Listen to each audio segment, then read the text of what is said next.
Hi guys, I am राजन पांडे और आप देख रहे हैं शेक्सपियर क्लासेस को, जो कि बिहार में आईएससी के लिए अच्छे कोचिंग संस्थानों में से एक है। और इसका प्रमाण है हमारा हर साल का बेहतर से बेहतर रिजल्ट। जैसे आप इस साल का इंटरमीडिएट का रिजल्ट देखें तो हमारे साथ जो यहाँ पे फोटो में है, जिनको मैं मिठाई खिला रहा हूँ, ये है धीरज कुमार। इन्होंने बिहार इंटरमीडिएट रिजल्ट 2020 में 9वें स्थान को हासिल किया। इनका कुल प्राप्तांक है 466 अंक और बिहार के टॉप 10 पे 9वें स्थान पे काबिज हैं।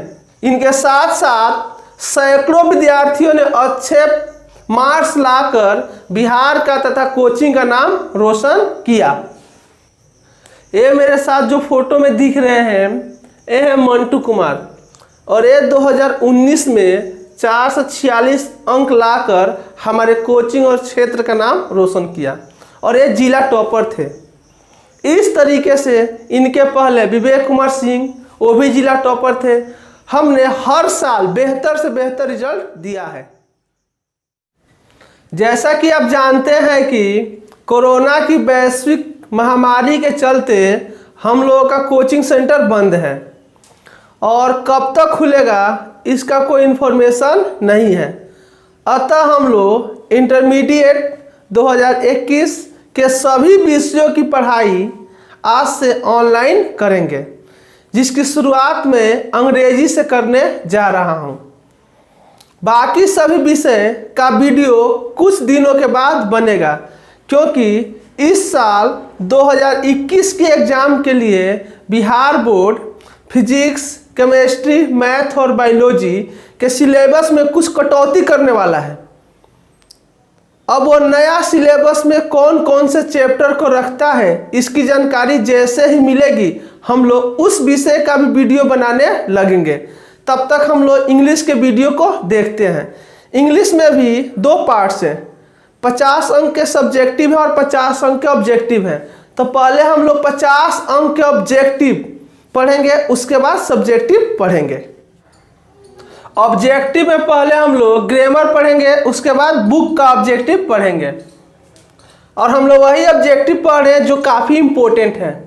तो पहला क्वेश्चन से ही डैश डैश हेयर स्टडी। तो आप लोग ध्यान रखें कि अगर किसी वाक्य में स्टडी दिखाई दे, लास्ट दिखाई दे, अगो दिखाई दे, चाहे बीता समय दिखाई दे, चाहे बीता हुआ कार्य दिखाई दे, तो वहाँ पे हमेशा वर्ब का दूसरा रूप लगेगा।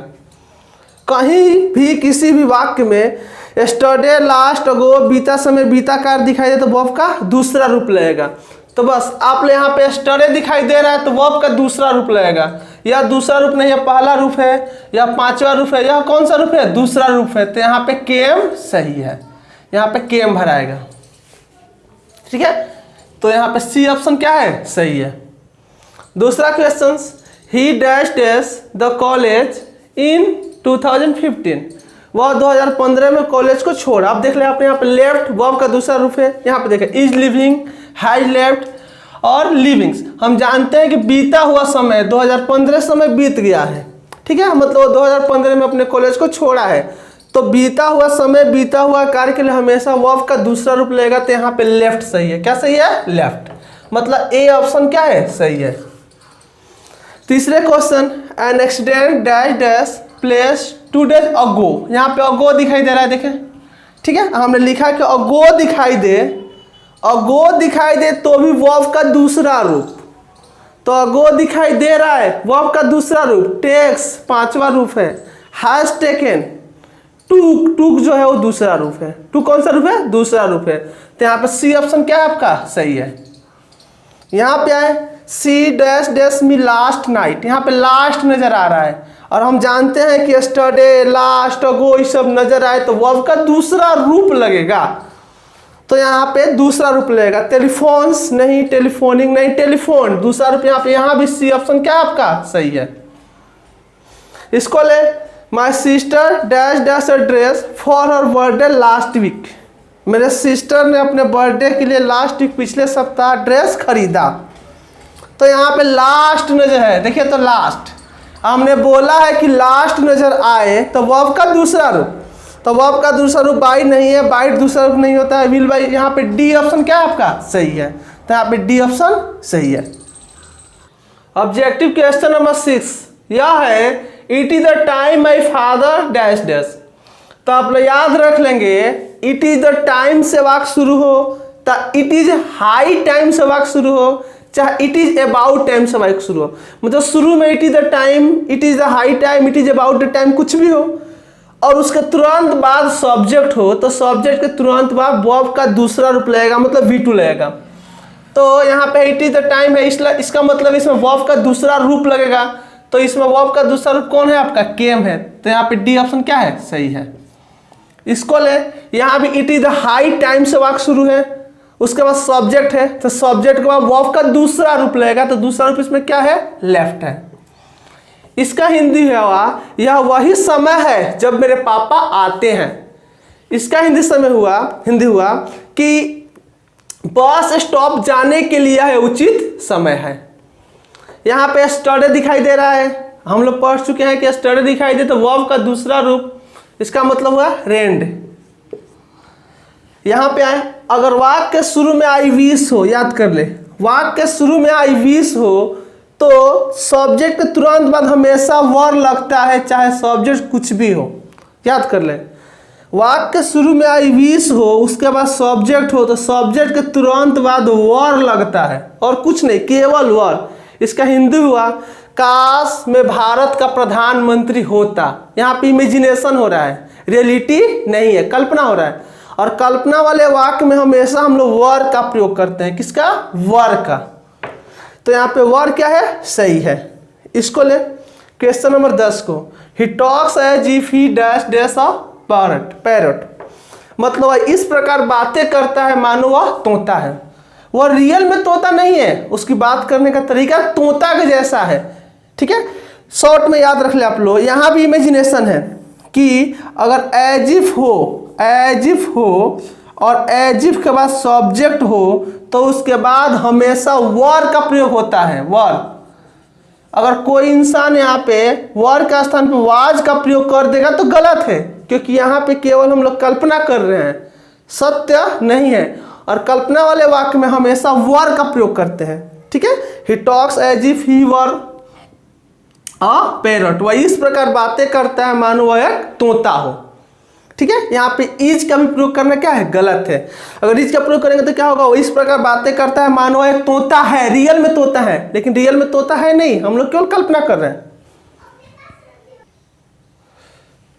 क्वेश्चन नंबर 11 अगर है if I were A bird, मतलब अगर मैं एक चिड़िया होता तो मैं आसमान में उड़ता। तो ध्यान रखे, अगर आगे वाला वाक्य इफ से शुरू हो चाहे आई विश से शुरू हो, लेकिन सब्जेक्ट के तुरंत बाद वर्ब जरूर हो, सब्जेक्ट के तुरंत बाद वर्ब हो, तो इधर क्या होगा, वर्ब के पहले वुड लगेगा। आप लोग इसको अच्छा से समझ ले। अगर यहाँ पे वर्ब होगा तो यहाँ फ्लाई वर्ब है और वर्ब के पहले क्या लगेगा, वुड लगेगा। क्या लगेगा, वुड।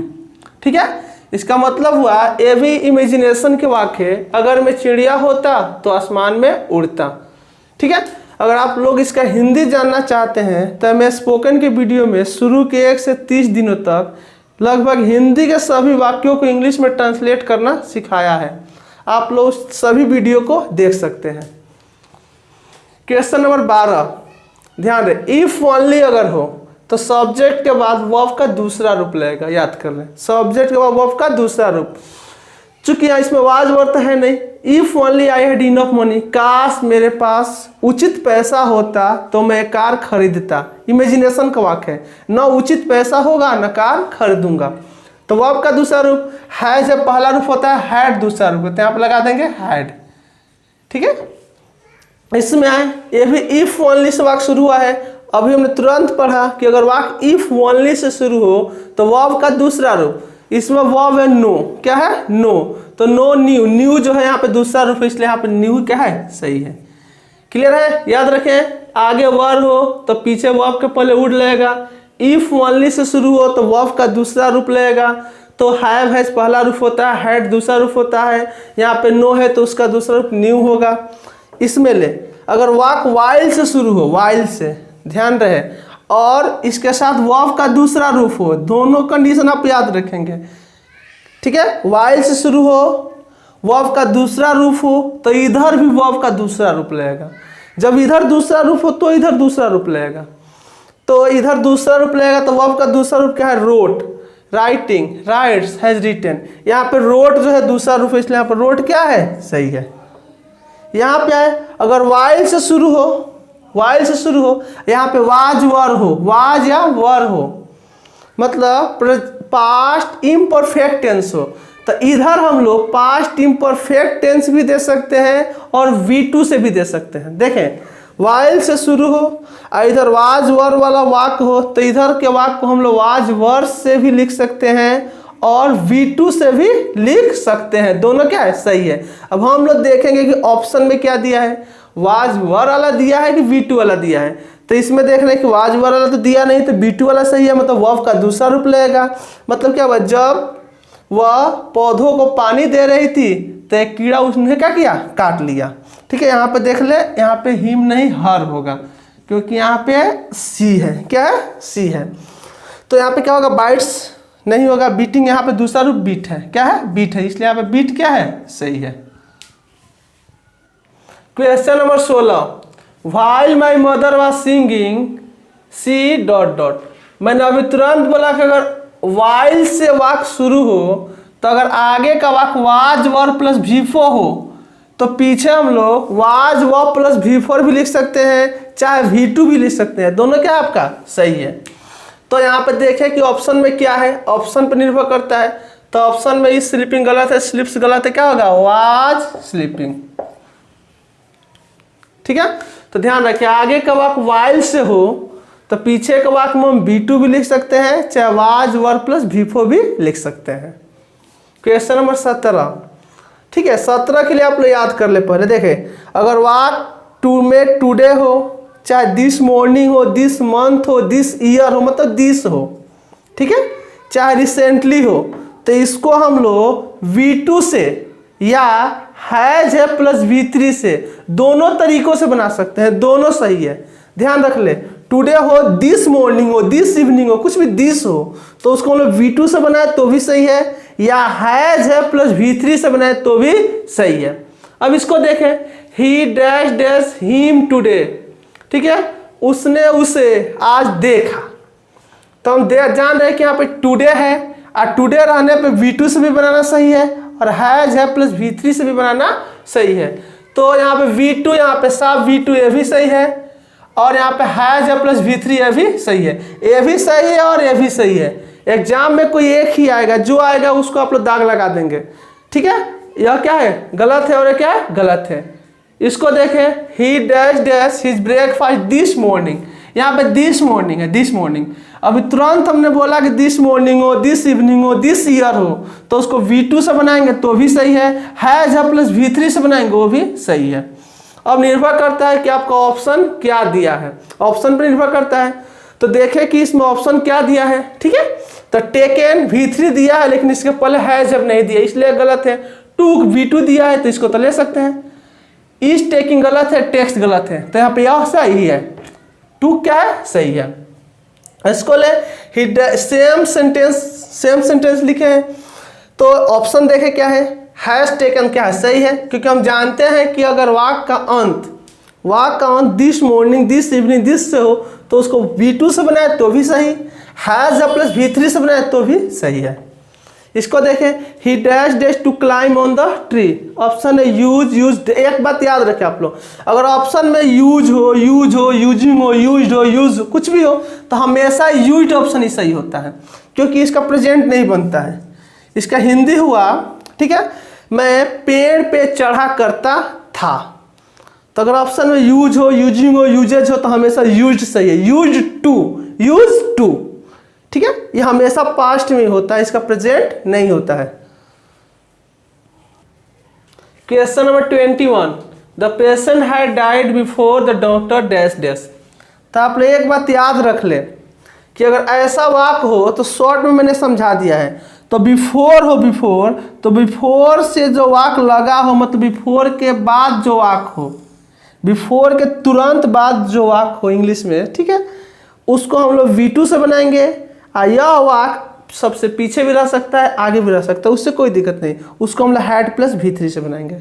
एक बार और समझ लें, बिफोर के जो तुरंत बाद वाक हो, बिफोर के बाद सब्जेक्ट होगा, ठीक है, एक वाक होगा, तो बिफोर के बाद जो वाक हो उसको V2 से, और जो एक वाक बचेगा उसको हैड प्लस V3 से।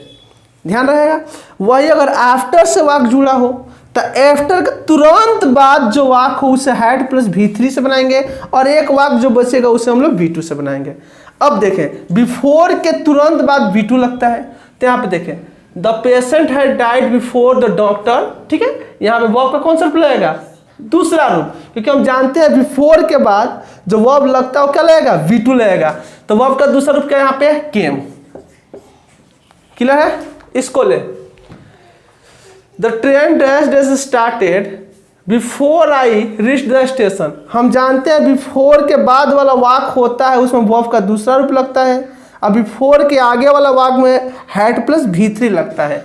तो देख रहे हैं यहाँ पे बिफोर है तो इसके बाद में वाला में वर्ब का दूसरा रूप लगा है, इसके आगे लगेगा हैड प्लस V3, तो V3 तो लगा है मतलब हैड लगेगा। यहाँ पे हैड क्या है? सही है। अगर आप भूल से भी हैड लगाएंगे तो क्या हो जाएगा? गलत हो जाएगा। अब क्वेश्चन नंबर 23 को देखते हैं। तो आफ्टर यह कहता है कि आफ्टर के जो बाद में वाक हो उसे हम लोग हैड प्लस V3 से बनाएंगे, और एक जो आगे वाक बचेगा उसे V2 से बनाएंगे। तो यहाँ पे आफ्टर है, तो हम देख रहे हैं कि आफ्टर के जो बाद में बनता है हैड प्लस V3, आफ्टर के बाद क्या बनता है? हैड प्लस V3, मतलब यहाँ पे हैड प्लस V3 लगेगा। तो V3 तो है ही, क्या लगेगा? हैड, तो आप लोग हैड लगा देंगे।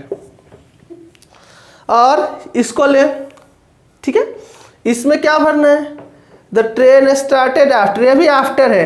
हम जानते हैं कि आफ्टर के जो बाद होता है उसे क्या बोलते हैं? Had plus V3, had plus after के बाद हैड प्लस V3, तो हैड प्लस V3 सही है, तो ऑप्शन क्या है? डी सही है। क्लियर? ये रहा आपका SW। अगर आप इसे बना लेते हैं तो प्लीज कमेंट करके जरूर हमें बताएं।